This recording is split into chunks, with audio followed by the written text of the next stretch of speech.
छत्तीसगढ़ के एक छोटे से गांव वासुदेवपुर के पास एक घना जंगल फैला हुआ था। इस जंगल का नाम था कालेसर। गांव वालों का मानना था कि इस जंगल में कुछ रहस्यमय ताकतें मौजूद हैं। रात होते ही वहां से अजीब अजीब आवाजें आती थी, जैसे कोई रो रहा हो, कभी हंसी की गूंज तो कभी पेड़ों के आपस में टकराने की अनजानी ध्वनि।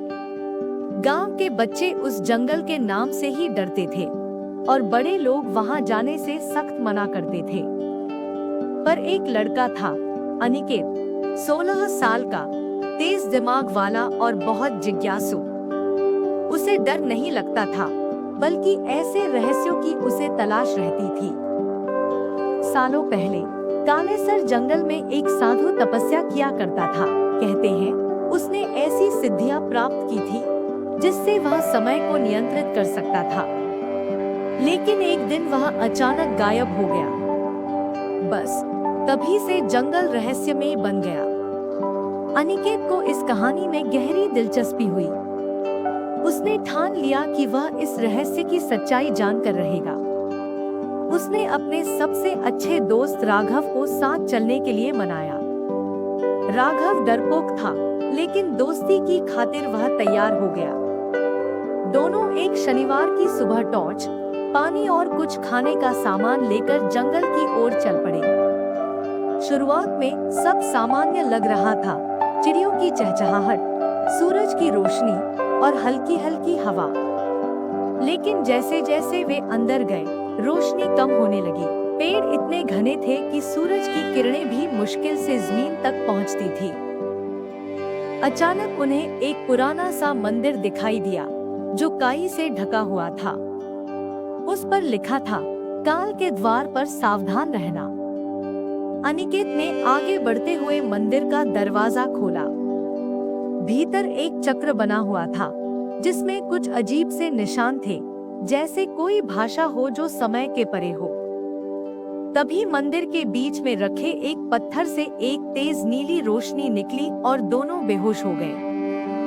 समय का फेरा।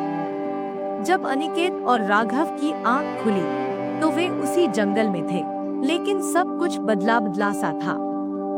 पेड़ और ऊंचे हो गए थे, पक्षियों की आवाजें अलग थी और हवा में एक अजीब सी ऊर्जा थी। वे समझ नहीं पाए कि क्या हुआ। थोड़ी देर बाद उन्हें कुछ लोग दिखे, लंगोट पहने, भाले लिए, जैसे आदिमानव।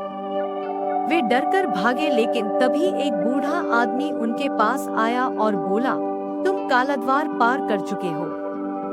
अब तुम हमारे समय में हो, 500 साल पहले। यह सुनकर दोनों हैरान रह गए। वह आदमी वही साधु था जिसके बारे में अनिकेत ने सुना था। उसने बताया कि वह अभी भी समय की रक्षा कर रहा है और कालचक्र मंदिर उस शक्ति का द्वार है। साधु ने समझाया कि अगर गलत व्यक्ति उस मंदिर की शक्ति का प्रयोग करे, तो वह पूरी पृथ्वी के समय को बिगाड़ सकता है।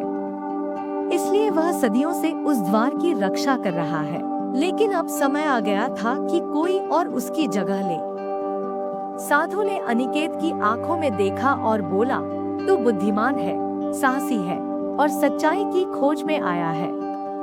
अब ये रहस्य तुझे सौंपता हूँ। फिर उसने अनिकेत के हाथ में एक पत्थर दिया जो धीरे धीरे चमकने लगा। तभी राघव चिल्लाया, हम वापस कैसे जाएंगे? साधु मुस्कुराया और बोला, समय को समझो, नियंत्रण करो, तभी वापसी संभव है। अनिकेत ने ध्यान केंद्रित किया, पत्थर को हाथ में लिया और मन ही मन वर्तमान की कल्पना की। अचानक एक तेज प्रकाश हुआ और दोनों की आंखें बंद हो गईं। कभी-कभी रहस्य डराने के लिए नहीं, बल्कि हमें हमारी क्षमता का एहसास कराने के लिए होते हैं।